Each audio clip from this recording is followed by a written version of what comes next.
দেখতে পাচ্ছেন এটা হলো অক্টোপাস,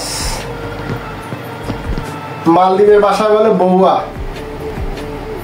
তো আমরা প্রবাস জীবনে কি খাই দেশের মানুষ জানে না, এই জন্য আজকে আপনাদেরকে দেখাতেছি যে আমরা আসলে কি খাইতেছি। আজকে এটা পাকানো হবে, খাওয়া হবে ইনশাল্লাহ। দেখতে পাচ্ছেন এই যে একটা না দুইটা তিনটা মোট আজকে খাওয়া হবে ইনশাল্লাহ, পাকানো হবে। তো এগুলোর ভিতরে দুই প্রকার আছে, এই যে আরেকটা, আর মনে করেন যে এগুলা হলো মালদ্বীপের চিংড়ি মাছ, 1 কেজির উপরে ওজন হবে। মাশাআল্লাহ, আল্লাহর নেয়ামত, আমরা খাইতেছি মালদ্বীপে বসে।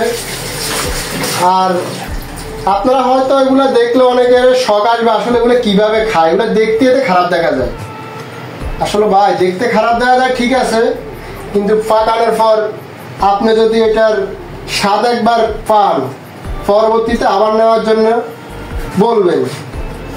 অনেক টেস্ট আর অনেক মজা। এটা দেখতে পাচ্ছেন কাটতেছি, এটাকে আমরা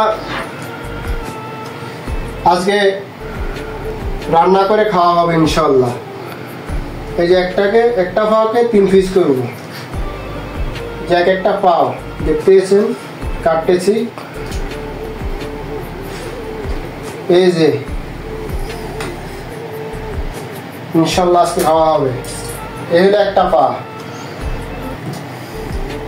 দোয়া করবেন আমাদের জন্য যেন আমরা প্রবাস জীবনে ভালো মন্দ খাইতে পারি ইনশাল্লাহ।